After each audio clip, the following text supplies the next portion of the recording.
Bismillahirrahmanirrahim. Assalamualaikum warahmatullahi wabarakatuh. Perkenalkan, nama saya Ahmad Sofyan dengan NIM 2102011110057. Baiklah, pada kesempatan kali ini saya akan menjelaskan sedikit tentang istimbat NU dan Basul Masail.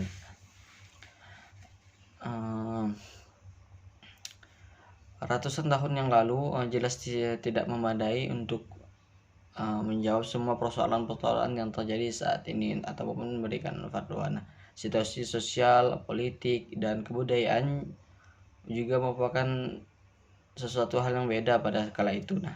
Hukum itu sendiri harus berputar sesuai dengan ruang dan waktu. Jika hanya melulu berlandaskan pada rumusan teks, bagaimana jika ada masalah hukum yang tidak ditemukan dalam rumusan tekstual fikih? Apakah harus mauquf atau tak terjawab? Padahal memaufkan persoalan hukumnya tidak boleh bagi ulama atau fuqaha. Di sini perlunya fikih baru yang mengakomodir permasalahan baru yang harus kembali ke manhaj, yakni mengambil metodologi yang dipakai ulama dahulu dan usul fikih serta kawaid kaidah-kaidah fikih. Pemikiran tentang perlunya fikih baru ini sebetulnya sudah lama terjadi.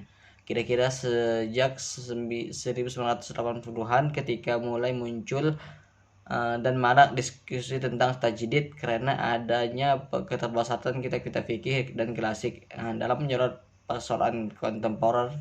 Di samping munculnya ide kontekstualisasi kitab kuning, sejak diikuti oleh beberapa ulama syuriah dan pengasuh pondok pesantren untuk merumuskan fikih baru itu, kesepakatan telah dicapai, yaitu menambah dan memperluas muatan agenda Bahsul Masail yang tidak saja meliputi persoalan hukum halal atau haram, melainkan juga hal-hal yang bersifat pengembangan pemikiran keislaman dan kajian kitab.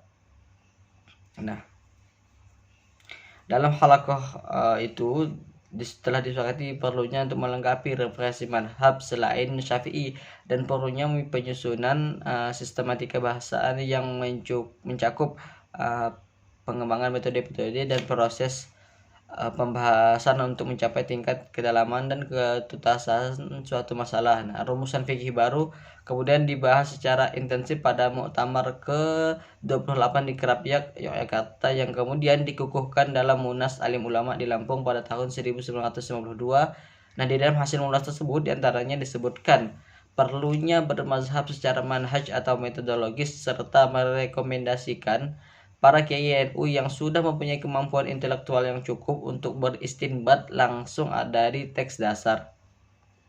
Jika tidak mampu diadakan ijtima jama'i atau ijtihad kolektif, bentuknya bisa istinbat atau menggali dari teks atau asal atau dasar maupun ilhaq ataupun qiyas. Pengertian istinbat hukum di kalangan NU bukan mengambil hukum secara langsung dan dari sumber aslinya, yaitu Al-Quran dan Sunnah, tetapi sesuai dengan sikap dasar pemazhab, yaitu mentertibkan atau memperlakukan secara dinamis nas-nas fuqaha dalam konteks permasalahan yang dicari hukumnya. Sedangkan istinbat dalam pengertian pertama itu cenderung ke arah perilaku ijtihad yang oleh ulama NU dirasa sangat sulit karena keterbatasan yang disadari oleh mereka, terutama di bidang ilmu penunjang dan pelengkap yang harus dikuasai oleh yang dikuasai oleh seorang mujtahid. Sementara itu istinbat dalam pengertiannya yang kedua, yaitu selain praktis, dapat dilakukan oleh semua ulama NU yang telah mampu memahami ibarat kitab-kitab fikih sesuai dengan terminologinya yang baku. Oleh karena itu kalimat istinbat di kalangan NU, terutama dalam kerja Bahsul Masailnya Syuriah NU, tidak populer karena kalimat itu telah populer di kalangan ulama NU dengan konotasinya yang pertama, yaitu ijtihad, suatu hal yang oleh ulama Syuriah tidak dilakukan karena keterbatasan pengetahuan. Sebagai gantinya dipakai kalimat Bahsul Masail yang artinya membahas masalah-masalah waqiah yang terjadi melalui maraji atau referensi, yaitu kutubul fuqaha atau kitab-kitab karya para ahli fikih.